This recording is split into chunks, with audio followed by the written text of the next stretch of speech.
What's going on, everybody? Dr. Michael Sclafani here from Tideline Sports Performance. And today we're going to be talking about outside linebacker Joey Bosa for the LA Chargers and the foot injury that he had during last Sunday's game against the Green Bay Packers. So during a tackle, he injured his foot and unfortunately had to be carted off the field because he was in so much pain.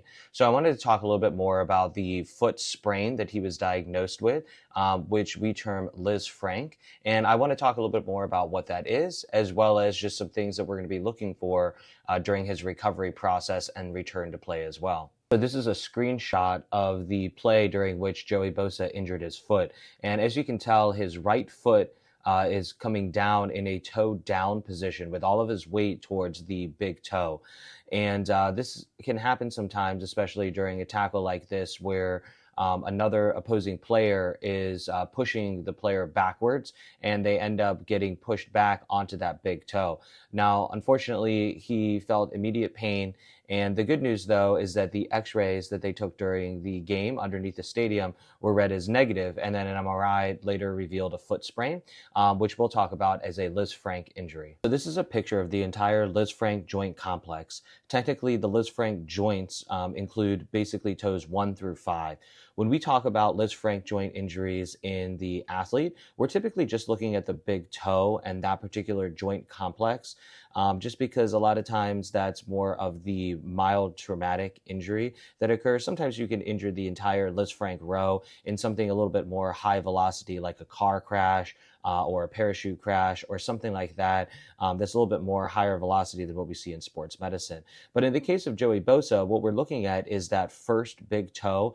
We term that the first ray. And basically the Lisfranc joint, its entire role is to basically support the medial longitudinal arch, or the arch of your foot, and it provides a rigid lever for the athlete to push off from.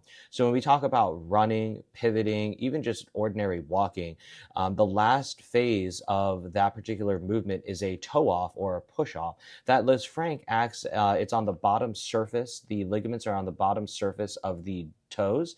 And basically what they do is they provide a scaffold for you to be able to push off from. So if you have an injury to that, it's very difficult to even just do walking, running, pivoting, jumping, things like that. Now, when we talk about injuries to the toes or the foot or even the ankle complex as well, we have to introduce something called the windlass mechanism. And basically what the windlass mechanism is it provides a springboard for which your foot can actually propel you forward.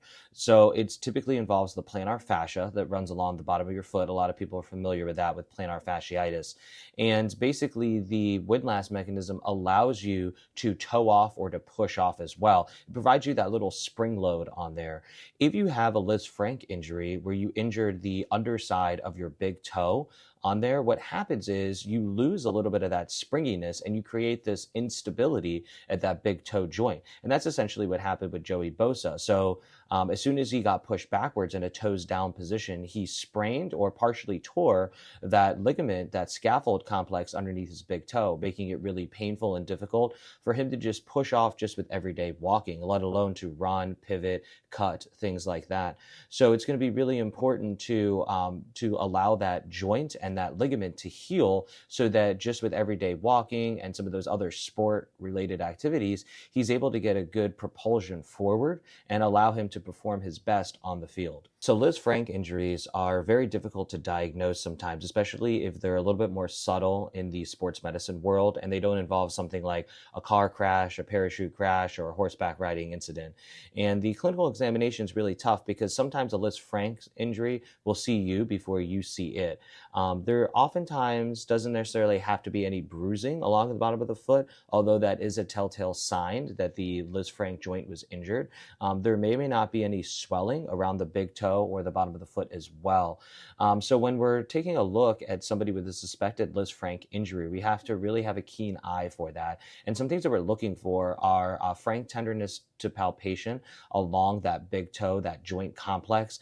Sometimes you do what's called a piano key test, where we basically just take the two toes and we basically move them back and forth, kind of like pressing down on a piano key. And sometimes that will reproduce some of that instability or even some of that pain as well. But we have to have a high clinical suspicion when we have somebody that has a lot of big toe pain right in that area as well for a Lisfranc sprain. So once we've diagnosed somebody with a Lisfranc injury, the first thing that we're going to do is we're going to place them in a walking boot.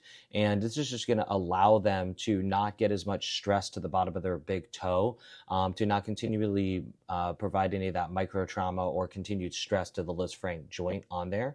Typically, the athlete will be placed in a boot for anywhere from 4 to 6 weeks with either weight bearing as tolerated or limited weight bearing, depending on how painful it is and depending on how much instability there is around that big toe. Now, unfortunately, with the boot, there comes a host of other sequelae or just some other complications afterwards that can follow. The boot is great to allow that injury and that ligament to heal.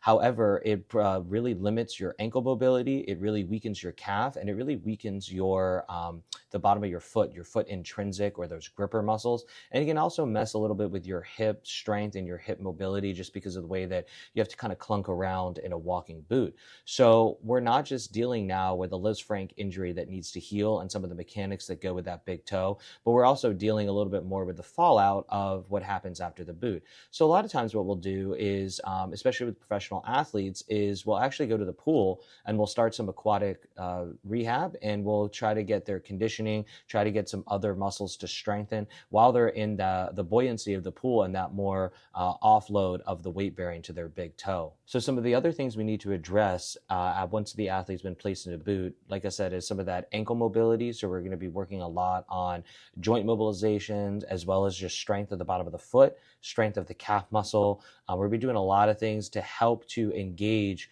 that push off when the time comes. So the other thing too is that we're going to be taking a look at the way that the lumbar spine and the hip and the pelvis are interacting, because you end up getting a little wonky gait when you are in a walking boot. So that'll be really important to address, because your glutes and your hip are also powerful extensors to help propel you forward as well. So really important that we address that a little bit further up the chain. One of the key muscles that also attaches to the Lisfranc joint is called your peroneus longus, and it basically runs along the outside of your shin. It's typically involved when we talk about like an ankle sprain, where you roll your ankle in, and that muscle and tendon can sometimes get stretched. But the tendon of your peroneus longus actually attaches to the undersurface of your big toe, and that's going to be really important because that's going to assist the Lisfranc joint in providing you a rigid lever to toe off or to push off as well. So really important not to miss the peroneus longus involvement with Lisfranc injuries as well. Once we've managed the actual ligament sprain and some healing has occurred there, the athlete's starting to feel a little bit better. They're starting to walk around a little bit more without the boot. They're starting to feel more comfortable to get to those higher level sport specific activities. Some things that we really need to do is to really engage the big toe with pushing off with things like sprinting, change of direction, jumping, skipping, things like that. We can do some lean-to calf raises where the athlete is leaning up against the wall and literally engaging their big toe to help them push off as well. We're looking at things like skipping as an actual therapeutic exercise to help to strengthen that plyometric push off as well. And then we need to do a lot of change of direction, some reaction agility drills, things that are going to help the athlete perform a little bit better during that propulsion and that push off on the field or on the court.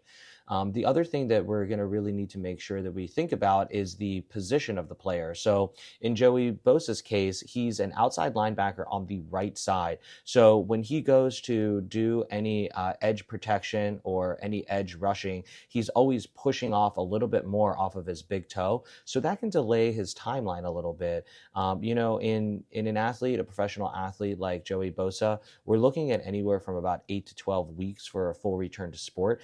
In Joey Bosa's case, it may be a little bit closer to that 10 to 12 week timeline because of how much he's pushing off of that big toe on that right side to make that cut inside. Now, Joey Bosa's Lisfranc sprain is going to be managed non-operatively or conservatively. There is an occasional time where we will operate and we'll basically put a screw through the big toe to help to stabilize that joint. And that's with somebody that has a lot of instability. They have a lot of pain.